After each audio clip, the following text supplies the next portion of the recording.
ನಫೀಸಾ ಬಚ್ಚಲು ಮನೆಯಲ್ಲಿ ಮುಖ ತೊಳೆದು ಬಳಿಕ ತನ್ನ ಕೈಗಳನ್ನು ನೋಡಿಕೊಂಡಳು. ಆಕೆಯ ಅಕ್ಕಂದಿರು ಆಕೆಯ ಕೈಗಳಿಂದ ಮದರಂಗಿಯನ್ನು ರಾತ್ರಿಯೇ ಒರೆಸಿಬಿಟ್ಟಿದ್ದರಿಂದ ಕೈಗಳು ಚೆನ್ನಾಗಿ ಕೆಂಪಾಗಿರಲಿಲ್ಲ. ಇನ್ನೂ ಕೊಂಚ ಹೊತ್ತು ಹಾಗೆಯೇ ಬಿಟ್ಟಿದ್ದರೆ ಇನ್ನಷ್ಟು ಕೆಂಪಾಗುತ್ತಿತ್ತೋ ಏನೋ ಎಂದು ಆಕೆ ಮನದಲ್ಲಂದುಕೊಂಡಳು. ಆದರೆ ಮದುಮಗಳಾದ ತಾನು ಇಷ್ಟು ಬೇಗ ಮದರಂಗಿ ಒರೆಸಬೇಡಿ, ಇನ್ನಷ್ಟು ಕೆಂಪಾಗಲಿ ಎಂದು ಹೇಳಲು ಸಾಧ್ಯವೇ? ಆಕೆ ತಲೆ ತುಂಬ ಮುಸುಕು ಹಾಕಿ ಕೋಣೆಗೆ ಬಂದು ಮಲಗಿಬಿಟ್ಟಳು. ಹಲವಾರು ಯೋಚನೆಗಳು ಆಕೆಯನ್ನು ಮುತ್ತಿಕೊಂಡವು. ತಾನು ಎಂದೆಂದೂ ಕಾಣದಿದ್ದ ಮನೆಯ ಕುರಿತು, ಒಮ್ಮೆಯೂ ಭೇಟಿಯಾಗದ ಆ ಮನೆಯವರ ಕುರಿತು ಯೋಚಿಸುವಾಗ ಆಕೆ ಅಧೈರ್ಯಳಾಗುತ್ತಿದ್ದಳು. ಹಳ್ಳಿಯಲ್ಲಿ ಬೆಳೆದ ತಾನು ಪಟ್ಟಣದ ಮನೆಯಲ್ಲಿ ಪಟ್ಟಣಿಗರ ನಡುವೆ ಸಮನಾಗಿ ಹೊಂದಿಕೊಳ್ಳಬಲ್ಲೆನೆ ಎಂಬ ಅಳಕೂ ಇತ್ತು. ಅಂತಹ ಯೋಚನೆ ಬಂದಾಗ ತಾನು ಹುಟ್ಟಿ ಬೆಳೆದ ಮನೆಯನ್ನು, ಬಂಧು ಬಳಗವನ್ನು ಅಗಲಿ ಇನ್ಯಾವುದೋ ಒಂದೆಡೆ ಇರಬೇಕಾದ ಪರಿಸ್ಥಿತಿಯನ್ನು ನೆನೆದು ಆಕೆಗೆ ಕಣ್ಣೀರು ಉಕ್ಕುತ್ತಿತ್ತು. ಒಂದೆರಡು ದಿನಗಳ ಹಿಂದೆ ಆಕೆ ದುಃಖಿಸುತ್ತಾ ಕಣ್ಣೀರು ಸುರಿಸುತ್ತಿದ್ದಂತೆ ತಾಯಿ ಎಂದ ಮಾತುಗಳು ನೆನಪಾದವು. ಯಾಕೆ ನಫೀಸಾ ದುಃಖಿಸುತ್ತೀಯಾ? ನಿನ್ನಷ್ಟು ಭಾಗ್ಯವಂತರು ಯಾರೂ ಇಲ್ಲ.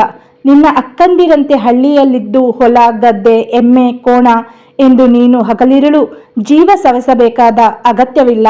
ಪಟ್ಟಣದ ಒಳ್ಳೆಯ ಸ್ಥಿತಿವಂತರ ಮನೆಗೆ ಹೋಗುತ್ತಿದ್ದೀಯ. ಚೆನ್ನಾಗಿ ಉಟ್ಟು ತೊಟ್ಟು ಸುಖವಾಗಿರಬಹುದು. ಈ ಮಾತು ನೆನೆದಾಗ ಆಕೆಯ ಕಣ್ಣೀರು ದುಗುಡ ಮಾಯವಾಯಿತು. ತನಗೆ ವರನ ಕಡೆಯಿಂದ ತರಬಹುದಾದ ಸೀರೆ ಚಿನ್ನಾಭರಣಗಳ ಕನಸು ಕಾಣತೊಡಗಿದಳು. ಮನೆಯವರಿಗೆಲ್ಲ ತರಬಹುದಾದ ಉಡುಗೊರೆಗಳನ್ನು ಲೆಕ್ಕ ಹಾಕತೊಡಗಿದಳು. ನಫೀಸಾ, ಏಳಮ್ಮ, ಸ್ನಾನ ಮಾಡಿ ಬರೋಣ ಎಂದು ಆಕೆಯ ಹಿರಿಯಕ್ಕ ಖತೀಜಾ ಕರೆದಾಗ ಆಕೆ ಮರು ಮಾತನಾಡದೆ ಎದ್ದು ಅಕ್ಕನನ್ನು ಹಿಂಬಾಲಿಸಿದಳು.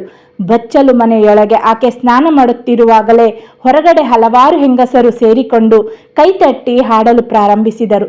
ಸಾಯಂಕಾಲವಾಗುತ್ತಿದ್ದಂತೆ ಅತಿಥಿಗಳು ಬರತೊಡಗಿದರು. ನಫೀಸಳ ಅಕ್ಕಂದಿರು ಹಾಗೂ ಇನ್ನಿತರ ಕೆಲವು ಸ್ತ್ರೀಯರು ಸೇರಿಕೊಂಡು ಆಕೆಯನ್ನು ಅಲಂಕಾರ ಮಾಡತೊಡಗಿದರು. ತಲೆ ತುಂಬ ಮುಸುಕು ಹಾಕಿದಂತೆಯೇ ಕಿವಿಗಳಿಂದ ಬಟ್ಟೆ ಸರಿಸಿ ಕಿವಿಯ 7 ತೂತುಗಳಿಗೂ ಚಿನ್ನದ ಆಲಿಕತ್ತುಗಳನ್ನು ತೊಡಿಸಿದರು. ಮೈ ತುಂಬ ಇನ್ನಿತರ ಚಿನ್ನಾಭರಣಗಳನ್ನೂ ತೊಡಿಸಿದರು. ಮದುಮಗನ ದಿಬ್ಬಣ ಬಂತು ಎಂದು ಅದೋ ಕೂಗಿ ಹೇಳಿದಾಗ ಸೇರಿದ್ದ ಹೆಂಗಸರೆಲ್ಲರೂ ಮನೆಯ ಮುಂಭಾಗದ ಕಿಟಕಿಗಳೆಡೆಗೆ ಓಡಿದರು. ದೂರದಲ್ಲಿ ಗಂಡಸರು ಹಾಡುತ್ತಾ ಬರುತ್ತಿರುವುದನ್ನು ಕಿಟಕಿ ಬಾಗಿಲುಗಳ ಪರದೆಗಳೆಡೆಯಿಂದ ಇಣುಕಿ ನೋಡತೊಡಗಿದರು. ಮದುಮಗನ ದಿಬ್ಬಣ ನೇರವಾಗಿ ಮಸೀದಿಗೆ ಹೋಯಿತು. ಮಹಮ್ಮದ್ ಹಾಜಿ ಹಾಗೂ ಅವರ ಸಂಬಂಧಿಕರು ಮೊದಲೇ ಮಸೀದಿಗೆ ತೆರಳಿದ್ದರು. ಮಸೀದಿಯಲ್ಲಿ ನಿಕಾಹನ ಕ್ರಮ ಮುಗಿಸಿ ಎಲ್ಲರೂ ಹಾಜಿಯವರ ಮನೆಗೆ ಬಂದರು. ವಧುವಿನೊಡನೆ ಸಮ್ಮತಿ ಕೇಳುವ ಪದ್ಧತಿಯೇ ಆ ಕಾಲದಲ್ಲಿರಲಿಲ್ಲವಾದ ಕಾರಣ ಈತನನ್ನು ವರಿಸಲು ನಿನ್ನ ಸಮ್ಮತಿ ಇದೆಯೇ ಎಂದು ನಫೀಸಳೊಡನೆ ಯಾರೂ ಕೇಳಲಿಲ್ಲ. 105 ರೂಪಾಯಿ ವಧು ದಕ್ಷಿಣೆಯ ಬದಲಾಗಿ ಮಹಮ್ಮದ್ ಹಾಜಿಯವರು ತಮ್ಮ ಮಗಳನ್ನು ವರನಿಗೊಪ್ಪಿಸಿದ್ದರು. ಔತಣದ ಊಟ ಮುಗಿದೊಡನೆ ಮದುಮಗ ಬಬ್ರುದ್ದೀನ್ನೊಡನೆ ಇನ್ನೊಂದಿಬ್ಬರನ್ನು ಬಿಟ್ಟು ಉಳಿದವರೆಲ್ಲರೂ ಹಿಂದಿರುಗಿದ್ದರು. ಮದುವೆಯ ದಿನ ಪುರುಷರ ದಿಬ್ಬಣದೊಡನೆ ಸ್ತ್ರೀಯರು ಹೋಗುವ ಪದ್ಧತಿ ಆ ಕಾಲದಲ್ಲಿ ಆ ಊರಿನಲ್ಲಿಲ್ಲವಾದ ಕಾರಣ ವರನ ಮನೆಯಿಂದ ಹೆಂಗಸರ್ಯಾರೂ ಬಂದಿರಲಿಲ್ಲ. ವಿವಾಹವಾದ ಕೆಲವು ದಿನಗಳ ಬಳಿಕವಷ್ಟೇ ವರನ ಮನೆಯಿಂದ ಕೆಲವು ಮಹಿಳೆಯರು ಬಂದು ವಧುವನ್ನು ವರನ ಮನೆಗೆ ಕರೆದೊಯ್ಯಲಾಗುತ್ತಿತ್ತು. ನಫೀಸಳಿಗೆ ಇನ್ನೊಮ್ಮೆ ಅಲಂಕಾರ ಪ್ರಾರಂಭವಾಯಿತು. ಹಲವಾರು ಹೆಂಗಸರು ಆಕೆಯ ಸುತ್ತಲೂ ನಿಂತು ವರನಿಂದ ತಂದ ಇನ್ನಷ್ಟು ಆಭರಣಗಳನ್ನು ತೊಡಿಸತೊಡಗಿದರು. ಒಡವೆಗಳ ಭಾರದಿಂದ ನೋಯುತ್ತಿದ್ದ ಕಿವಿಗಳನ್ನು ಇನ್ನಷ್ಟು ನೋಯಿಸಿದರು. ವರನ ಕಡೆಯಿಂದ ಬಂದ ಸೀರೆ ಹಾಗೂ ಒಡವೆಗಳನ್ನು ನೋಡಿ ಸೇರಿದ್ದ ಹೆಂಗಸರು ಆಶ್ಚರ್ಯಚಕಿತರಾದರು. ಅಂತಹ ಭಾರವಾದ ಸೀರೆಯನ್ನು ಈವರೆಗೆ ಆ ಊರಿನಲ್ಲಿ ಯಾವ ವರನೂ ತಂದಿರಲಿಲ್ಲ. ಒಡವೆಗಳಂತೂ ಲೆಕ್ಕವಿರಲಿಲ್ಲ. 50 ಪವನುಗಳಷ್ಟಾದರೂ ಆಗಬಹುದು ಎಂದು ಆ ಮಹಿಳೆಯರೆಲ್ಲ ಆಗಲೇ ಮನದಲ್ಲಿ ಲೆಕ್ಕ ಹಾಕತೊಡಗಿದ್ದರು. ನಫೀಸಳ ಭಾಗ್ಯವನ್ನು ಕಂಡು ಮತ್ಸರ ಪಟ್ಟವರು ಕೆಲವರಾದರೆ, ಹುಡುಗಿ ತುಂಬಾ ಅದೃಷ್ಟವಂತಳು, ಎಲ್ಲಾದರೂ ಚೆನ್ನಾಗಿರಲಿ ಎಂದು ಹರಸಿದವರು ಇದ್ದರು. ಕೆಲವು ತಾಯಂದಿರಿಗಂತೂ ಆಗಲೇ ತಮ್ಮ ಮಗಳನ್ನು ಪಟ್ಟಣಿಗನಿಗೆ ವಿವಾಹ ಮಾಡಿಕೊಡಬೇಕೆಂಬ ಕಾತುರ. ನಫೀಸಳ ತಾಯಿ ಹಲೀಮಾ ಆನಂದದಿಂದ ಉಬ್ಬಿದಳು. ಅತಿಥಿಗಳ ಊಟೋಪಚಾರದ ಮೇಲ್ವಿಚಾರಣೆ ನಡೆಸುತ್ತಾ ಆಗಾಗ ಮಗಳ ಬಳಿ ಬಂದು ಅವಳ ಒಡವೆಗಳನ್ನು ಮುಟ್ಟಿ ಮುಟ್ಟಿ ನೋಡುತ್ತಿದ್ದಳು. ನಫೀಸಳಿಗೆ ಕುಡಿಯಲು ಏನಾದರೂ ತಂದುಕೊಡು ಎಂದು ಆಕೆ ತನ್ನ ಹಿರಿಯ ಮಗಳಿಗೆ ಆಜ್ಞೆ ಇತ್ತಳು. ನನ್ನ ಮಗಳನ್ನು ಪಟ್ಟಣದ ಹುಡುಗನಿಗೆ ಮದುವೆ ಮಾಡಿಕೊಡಬೇಕೆಂದು ನಾನು ಅವರ ತಂದೆಗೆ ಹೇಳ್ತಾ ಇದ್ದೆ. ಹಳ್ಳಿಯಲ್ಲಿದ್ದು ಏನ್ ಸುಖ ಹೇಳಿ ಎಂದು ಸಮಯ ಸಿಕ್ಕಾಗಲೆಲ್ಲ ಬಂದವರೊಡನೆ ಹೇಳಿಕೊಳ್ಳುತ್ತಿದ್ದಳು. ಈಗ ನಫೀಸಳ ಮದುಮಗನ ಕೋಣೆಗೆ ಕಳುಹಿಸುವ ಸಮಯ. ಎಲ್ಲರೂ ಸೇರಿ ಒತ್ತಾಯದಿಂದ ಆಕೆಯನ್ನೆಬ್ಬಿಸಿದರು. ತಾನೆಂದೂ ಕೂಡ ಕೇಳರಿಯದ ಪುರುಷನೊಬ್ಬನ ಬಳಿಗೆ ಹೋಗಬೇಕೆಂದಾಗ ಆಕೆಯ ಎದೆ ಡವಗುಟ್ಟತೊಡಗಿತು. ಭಯದಿಂದ ಆಕೆಗೆ ಅಳು ಬಂದು ಬಿಟ್ಟಿತು. ಆಕೆ ಕಣ್ಣೊರೆಸಿಕೊಳ್ಳುತ್ತಿದ್ದಾಗ ಆಕೆಯ ಅಕ್ಕ, ಶ್, ಅಳಬಾರದು, ಆಮೇಲೆ ಎಲ್ಲರೂ ತಮಾಷೆ ಮಾಡ್ತಾರೆ ಎಂದು ಆಕೆಯ ಕಿವಿಯಲ್ಲಿ ಪಿಸುಗುಟ್ಟಿದಳು. ಬಳಿಕ ಎಲ್ಲರೂ ಸೇರಿ ಆಕೆಯನ್ನು ಬಲವಂತವಾಗಿ ಮಹಡಿಯ ಮೇಲಿನ ಮದುಮಗನ ಕೋಣೆಗೆ ಕರೆದೊಯ್ದು ಆಕೆಯನ್ನು ಒಳಗೆ ತಳ್ಳಿ ಬಾಗಿಲು ಹಾಕಿದರು. ನಫೀಸಾ ಅಲ್ಲೇ ಪಕ್ಕದ ಗೋಡೆಯ ಕಡೆ ಮುಖ ಮಾಡಿ ತಲೆ ತುಂಬ ಮುಸುಕು ಹಾಕಿಕೊಂಡು ನಿಂತುಕೊಂಡಳು. ಕಷ್ಟಪಟ್ಟು ಬಿಕ್ಕಳಿಕೆಯನ್ನು ತಡೆಯುತ್ತಿದ್ದಳು. ಕೊಂಚ ಹೊತ್ತು ಕೋಣೆಯಲ್ಲಿ ಮೌನ ನೆಲೆಸಿತು.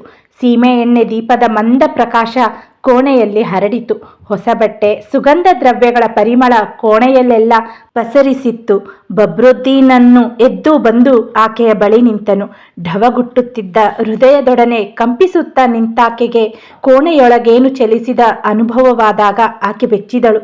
ತನ್ನ ಬಳಿ ಬಂದು ನಿಂತಾತನು ಆಕೆಯನ್ನು ಕೊಂಚ ಒರಟಾಗಿಯೇ ತನ್ನೆಡೆಗೆ ತಿರುಗಿಸಿಕೊಂಡಾಗ ಆಕೆಗೆ ಭಯದಿಂದ ಚೀರುವಂತಾಯಿತು. ಆಕೆಯ ತಲೆಯ ಮೇಲಿನ ಮುಸುಕನ್ನು ಸರಿಸಿದ ಆತನು ನಫೀಸಳನ್ನು ದಿಟ್ಟಿಸಿದನು. ತಲೆಯಿಂದ ಕಾಲಿನವರೆಗೂ ಆಕೆಯನ್ನು ಚಿನ್ನಾಭರಣಗಳಿಂದ ಶೃಂಗರಿಸಿದ್ದರು. ಕಿವಿ ಕಾಣದಂತೆ ಕಿವಿಗಳಲ್ಲೂ ಚಿನ್ನದ ಒಡವೆಗಳು. ಚೆನ್ನಾಗಿ ಎಣ್ಣೆ ಹಚ್ಚಿ ಬಾಚಿದ ಕೂದಲನ್ನು ತಲೆಯ ಹಿಂಭಾಗದಲ್ಲಿ ಗಂಟು ಕಟ್ಟಿ ಅಲ್ಲಿಯೂ ಹಿಂದಿನ ಕಾಲದ ಒಡವೆಗಳನ್ನಿರಿಸಲಾಗಿತ್ತು. ಉದ್ದ ಕೈಯ ಸಡೀಲವಾದ ದೊಡ್ಡ ಅಂಗಿಯನ್ನು ತೊಡಿಸಲಾಗಿತ್ತು. ಭಾರೀಯಾದ ಆ ಭರ್ಜರಿ ಸೀರೆಯನ್ನು ನಾಜೂಕಾಗಿ ಉಟ್ಟಿಕೊಳ್ಳದೆ ಒರಟೊರಟಾಗಿ ಸುತ್ತಿದಂತೆ ಕಾಣುತ್ತಿತ್ತು. ನೆರಿಗೆಗಳು ಮೇಲೆ ಕೆಳಗೆ ಸಮನಾಗಿ ಪಾದವನ್ನು ಮುಚ್ಚದೆ ಪಾದಗಳಿಂದ ಕೊಂಚ ಮೇಲ್ಭಾಗದಲ್ಲೇ ಇದ್ದವು. ಮೊದಲೇ ಮಾಸಲು ಬಣ್ಣದವಳಾದ ನಫೀಸಾ ಈಗ ಇಡೀ ಈ ದಿನ ಸಮನಾಗಿ ಊಟವನ್ನು ಮಾಡದೆ ನಿದ್ದೆಗೆಟ್ಟು ಬಳಲಿತು. ಈಗ ಈ ರೀತಿಯ ಅಲಂಕಾರಗಳಿಂದ ಇನ್ನೂ ಕೊಂಚ ಕಪ್ಪಗಾಗಿಯೇ ಕಾಣಿಸುತ್ತಿದ್ದಳು. ಆಕೆಯ ಕಣ್ಣುಗಳು ಬಿಗಿಯಾಗಿ ಮುಚ್ಚಿಕೊಂಡಿದ್ದವು. ಆಗ ತಾನೇ ಹತ್ತಿದ್ದರಿಂದ ಕೆನ್ನೆ ಒದ್ದೆಯಾಗಿತ್ತು. ಯಾವುದೇ ರೀತಿಯ ಕೃತಕಾಲಂಕಾರವಿಲ್ಲದ ಆಕೆ ಆ ಗಳಿಗೆಯಲ್ಲಿ ಆತನ ಕಣ್ಣಿಗೆ ತೀರಾ ಸಾಮಾನ್ಯ ಹೆಣ್ಣಿನಂತೆ ಕಂಡಳು. ಯಾವುದೋ ಒಂದು ವಿಚಿತ್ರ ಪ್ರಾಣಿಯನ್ನು ನೋಡುವಂತೆ ಆತನು ಆಕೆಯನ್ನು ನೋಡಿದನು. ಬೊಂಬಾಯಿಯಲ್ಲಿ ಅತ್ಯಾಧುನಿಕ ಉಡುಪುಗಳಲ್ಲಿ ಕೃತಕವಾದ ಅಲಂಕಾರಗಳಲ್ಲಿ ಥಳಥಳಿಸುವ ಬೊಂಬೆಗಳಂತಹ ಹೆಣ್ಣು ಮಕ್ಕಳನ್ನು ಕಂಡ ಆತನಿಗೆ ಆ ಕ್ಷಣಕ್ಕೆ ನಫೀಸಳನ್ನು ತನ್ನ ಪತ್ನಿ ಎಂದು ಒಪ್ಪಿಕೊಳ್ಳಲು ಸಾಧ್ಯವಾಗಲೇ ಇಲ್ಲ. ತನ್ನ ತಂದೆ ತಾಯಿಗಳು ಇದೆಂತಹ ಹೆಣ್ಣನ್ನು ತನ್ನ ಕುತ್ತಿಗೆಗೆ ಕಟ್ಟಿದರು? ಎಲ್ಲರೂ ಸೇರಿ ತನ್ನನ್ನು ಈ ರೀತಿ ವಂಚಿಸಬೇಕೆ? ಸಮನಾಗಿ ಸೀರೆಯುಡಲು ಬಾರದ ಒಂದು ಹಳ್ಳಿಯ ಹೆಣ್ಣನ್ನು ಇವರು ನನಗೆ ಗೊತ್ತು ಮಾಡಿದ್ದಾದರೂ ಹೇಗೆ? ಆತನ ಮುಖದ ಬಣ್ಣ ಬದಲಾಯಿತು. ತುಟಿಗಳಲ್ಲಿದ್ದ ಮಂದಹಾಸ ಬಿಗಿಯಾಗಿ ಮೊಗ್ಗಿನಂತೆ ಅಲ್ಲೇ ಮುರುಟಿಕೊಂಡಿತು. ಮುಖದಲ್ಲಿ ಅಸಹನೆ ಮತ್ತು ಕೋಪದಿಂದ ಕೂಡಿದ ಗಾಂಭೀರ್ಯ ಮನೆ ಮಾಡಿಕೊಂಡಿತ್ತು. ಆತನು ಯಾವ ಮಾತನ್ನು ಆಡದೆ ತನ್ನ ಕೈಲಿದ್ದ ಹಾರವೊಂದನ್ನು ಆಕೆಯ ಕತ್ತಿನಲ್ಲಿ ಒರಟಾಗಿ ಹಾಕಿ ಮಂಚದೆಡೆಗೆ ನಡೆದನು. ಸಿಗರೇಟ್ ಒಂದನ್ನು ಬಾಯಲ್ಲಿಟ್ಟು ಬೆಂಕಿ ಹಚ್ಚಿಕೊಂಡು ಹೊಗೆ ಬಿಡುತ್ತಾ ಮಂಚದಲ್ಲಿ ಮಲಗಿ ಯೋಚನಾಮಗ್ನನಾದನು. ಆತ ತನ್ನ ಬಳಿಯಿಂದ ಸರಿದಾಗ ನಫೀಸಾ ಕಣ್ಣು ಬಿಟ್ಟಳು. ಆತನು ತನ್ನನ್ನು ಒರಟಾಗಿ ಸ್ಪರ್ಶಿಸಿದಾಗ ಇನ್ನೇನು ಚೀರಿ ಬಿಡಬೇಕೆಂದುಕೊಂಡಿದ್ದವಳು ಕಷ್ಟಪಟ್ಟು ತಡೆದಿದ್ದಳು. ತನ್ನನ್ನು ಈತನೇನು ಮಾಡಿಬಿಡುವನೋ ಎಂದು ಬೆದರಿದ್ದ ಆಕೆಗೆ ತಾನಂದುಕೊಂಡಿದ್ದೇನೂ ಆಗದೆ ಆತನು ತನ್ನನ್ನು ಬಿಟ್ಟು ದೂರ ಸರಿದಾಗ ಸದ್ಯಕ್ಕಂತೂ ನೆಮ್ಮದಿಯೇ ಅನ್ನಿಸಿತು. ಆಕೆ ನಿಂತಲ್ಲಿಂದಲೇ ಮೆಲ್ಲನೆ ಓರೆಗಣ್ಣಿನಲ್ಲಿ ಆತನ ಮುಖವನ್ನೊಮ್ಮೆ ನೋಡಿದಳು. ದೀಪದಲ್ಲಿ ಮಂದವಾದ ಬೆಳಕು ಆತನ ಮುಖದ ಮೇಲೆ ಬಿದ್ದಿತು. ದಟ್ಟವಾಗಿ ಬಾಚಿದ ಗುಂಗುರು ಕೂದಲುಗಳು, ಅಗಲವಾದ ಹಣೆ, ಸುಂದರವಾದ ಮುಖ, ಅದಕ್ಕೆ ಒಪ್ಪುವಂತಹ ಚಿಗುರು ಮೀಸೆ, ತಿಳಿಯಾದ ಬಣ್ಣ, ಅತ್ಯಾಧುನಿಕ ಉಡುಪುಗಳಲ್ಲಿ ಆತನು ಒಂದೇ ಕ್ಷಣದಲ್ಲಿ ಆಕೆಯ ಹೃದಯ ಸಿಂಹಾಸನದಲ್ಲಿ ಆಸೀನನಾಗಿ ಬಿಟ್ಟನು. ಸಿಗರೆಟ್ ಸೇದುತ್ತಾ ಆತನು ಸುರುಳಿ ಸುರುಳಿಯಾಗಿ ಹೊಗೆ ಬಿಡುತ್ತಿದ್ದ ಆ ವೈಖರಿ ಆಕೆ ಓರೆಗಣ್ಣಿನಿಂದಲೇ ನೋಡಿದಳು. ಕೆಲವೇ ಗಳಿಗೆಗಳ ಹಿಂದೆ ಭಯದಿಂದ ಚೀರಬೇಕೆಂದಿದ್ದವಳ ಭಯವೆಲ್ಲ ಒಂದೇ ಕ್ಷಣದಲ್ಲಿ ಗಾಳಿಗೆ ತರಗೆಲೆಗಳು ಹಾರುವಂತೆ ಹಾರಿ ಹೋದವು. ಈ ಸುಂದರವಾದ ನವತರುಣನು ನನ್ನ ಪತಿ ಎಂದುಕೊಂಡಾಗ ಆಕೆಯ ಹೃದಯ ಸಂತಸದಿಂದ ನಲಿಯಿತು. ಹೊರಗಿನಿಂದ ಅದಾರೋ ಬಾಗಿಲು ಮೇಲೆ ಕಟಕಟ ಶಬ್ದ ಮಾಡಿದಾಗ ನಫೀಸ ಬಾಗಿಲು ತೆಗೆದು ಹೊರಹೋದಳು. ಮದುವೆಯ ಸಂಭ್ರಮ ಮುಗಿದು ಅತಿಥಿಗಳೆಲ್ಲರೂ ಹೊರಟು ಹೋದ ಬಳಿಕ ಆಕೆಯ ಅಕ್ಕ ಆಕೆಯ ಅಲಂಕಾರಗಳನ್ನೆಲ್ಲ ತೆಗೆದಿರಿಸಿ ಸೀರೆ ಬದಲಿಸಿ ಆಕೆಯನ್ನು ಪುನಃ ಮದುಮಗನ ಕೋಣೆಗೆ ಕಳುಹಿಸಿದಳು. ಈ ಬಾರಿ ನಫೀಸಾ ಹಿಂದಿನ ಬಾರಿಯಂತೆ ಅಳದೆ ನಿಧಾನವಾಗಿ ಕೋಣೆಯೊಳಗೆ ಕಾಲಿಟ್ಟಳು. ಅಕ್ಕ ಕೋಣೆಯ ಬಾಗಿಲು ಮುಚ್ಚಿದಾಗ ನಫೀಸಾ ಮಂಚದೆಡೆಗೆ ದೃಷ್ಟಿ ಹಾಯಿಸಿದಳು. ಅಲ್ಲಿ ಬಬ್ರುದ್ದೀನನು ಬಟ್ಟೆ ಬದಲಾಯಿಸಿ ಗೋಡೆಯ ಕಡೆಗೆ ಮುಖ ಮಾಡಿಕೊಂಡು ಮಲಗಿದ್ದ. ಬಾಗಿಲಿನ ಶಬ್ದವಾದಾಗ ತಿರುಗಿ ನೋಡಲೂ ಇಲ್ಲ, ಮಲಗಿದ್ದಲ್ಲಿಂದನೇ ಏಳಲೂ ಇಲ್ಲ. ನಫೀಸಾ ಏನು ಮಾಡಲು ತೋರದೆ ಬಾಗಿಲ ಬಳಿ ಬಹಳ ಹೊತ್ತು ನಿಂತಳು. ಆಗಾಗ ಓರೆಗಣ್ಣಿನಿಂದ ಮಂಚದೆಡೆಗೆ ದೃಷ್ಟಿ ಹಾಯಿಸುತ್ತಿದ್ದಳು. ಗಂಡು ಹೆಣ್ಣಿನ ಸಂಬಂಧ ಕುರಿತು ಆಕೆ ವಿಶೇಷವಾದ ತಿಳುವಳಿಕೆ ಇಲ್ಲದಿದ್ದರೂ ಅಸ್ಪಷ್ಟವಾದದೊಂದು ಕಲ್ಪನೆ ಇದ್ದೇ ಇತ್ತು. ಆದರೆ ತನ್ನ ವಿವಾಹ ಪ್ರಥಮ ರಾತ್ರಿ ತನಗೆ ಇಂತಹದೊಂದು ಪರಿಸ್ಥಿತಿ ಎದುರಾಗಬಹುದೆಂದು ಆಕೆ ನೆನೆದಿರಲಿಲ್ಲ. ಈಗ ಏನು ಮಾಡಬೇಕು, ಯಾವ ರೀತಿ ಮುಂದುವರಿಯಬೇಕೆಂಬುದು ಆಕೆಗೆ ತಿಳಿಯಲಿಲ್ಲ. ತನ್ನ ಅಕ್ಕಂದಿರೊಡನೆ ತನ್ನ ಭಾವಂದಿರು ಸರಳವಾಗಿ ಮಾತುಕತೆಯಾಡುವುದನ್ನಾಕೆ ಕಂಡಿದ್ದಳು. ಆದರೆ ಇವರು ಮಾತೇ ಆಡದೆ ಮಲಗಿಬಿಟ್ಟರಲ್ಲ. ನಿಂತ ಕಾಲು ನೋವಾದಾಗ ನಫೀಸಾ ಅಲ್ಲೇ ಇದ್ದ ಕುರ್ಚಿಯಲ್ಲಿ ಕುಳಿತಳು. ಮಂಚದಿಂದ ಶ್ವಾಸೋಚ್ಛ್ವಾಸದ ಶಬ್ದ ಕೇಳಿ ಬರುತ್ತಿತ್ತು. ಅವಳ ಮನ ಹಲವಾರು ಗೊಂದಲಗಳ ಜೇನುಗೂಡಾಗಿತ್ತು. ವಿವಾಹ, ಪತಿ, ಮಕ್ಕಳು ಮುಂತಾದ ವಿಷಯಗಳ ಬಗ್ಗೆ ಎಲ್ಲ ಹೆಣ್ಣು ಮಕ್ಕಳಂತೆ ಆಕೆಯೂ ಕೆಲವೊಂದು ಕನಸುಗಳನ್ನು ನೇಯ್ದುಕೊಂಡಿದ್ದಳು. ಪ್ರಥಮ ರಾತ್ರಿಯ ಕುರಿತು ವಿವರಿಸಲಾಗದ ಭಯದೊಂದಿಗೆ ಕೆಲವೊಂದು ನಿರೀಕ್ಷೆಗಳನ್ನು ಆಕೆ ತನ್ನ ಮನದಾಳದಲ್ಲಿ ನೆಟ್ಟು ಪೋಷಿಸಿಕೊಂಡಿದ್ದಳು. ಆದರೆ ಈಗ ಆ ಕಲ್ಪನೆಗಳಲ್ಲೂ ಇಲ್ಲಿ ನಡೆಯುತ್ತಿರುವ ವಾಸ್ತವಕತೆಗೂ ಏನೇನೂ ಸಂಬಂಧವಿರಲಿಲ್ಲ. ಬಹುಶಃ ಪ್ರಥಮ ರಾತ್ರಿಯಲ್ಲಿ ಹೀಗೆಯೇ ಕಳೆಯಬೇಕೇನೋ, ಯಾರಿಗೆ ಗೊತ್ತು. ಆದರೆ ಪ್ರಥಮ ರಾತ್ರಿಯ ಕುರಿತು ಆಕೆ ನೇಯ್ದುಕೊಂಡಿದ್ದ ಬಲೆಯಲ್ಲಿ ಮಾತ್ರ ಅಲ್ಲಲ್ಲಿ ದೊಡ್ಡ ದೊಡ್ಡ ತೂತುಗಳಾಗಿದ್ದವು. ಯೋಚಿಸುತ್ತಾ ಕುಳಿತವಳು ತೂಕಡಿಸತೊಡಗಿದಳು. 2-3 ಬಾರಿ ತೂಕಡಿಸಿ ಕುರ್ಚಿಯಿಂದ ಬೀಳುವಂತಾದಾಗ ಅಲ್ಲೇ ಮಂಚದಡಿಯಲ್ಲಿದ್ದ ಚಾಪೆಯನ್ನು ಶಬ್ದವಾಗದಂತೆ ಎಳೆದು ಬಿಡಿಸಿ ಅದರಲ್ಲಿ ಮಲಗಿಕೊಂಡಳು. ಈಗ ಮಂಚದ ಮೇಲಿನಿಂದ ಕೇಳಿಸುತ್ತಿದ್ದ ಶ್ವಾಸೋಚ್ಛ್ವಾಸ ದೀರ್ಘವಾಗಿತ್ತು. ಬೆಳಗ್ಗೆ ಆಕೆ ಕದ ತೆಗೆದು ಹೊರಗೆ ಬರುವಾಗಲೂ ಆತ ಮಲಗಿಯೇ ಇದ್ದನು.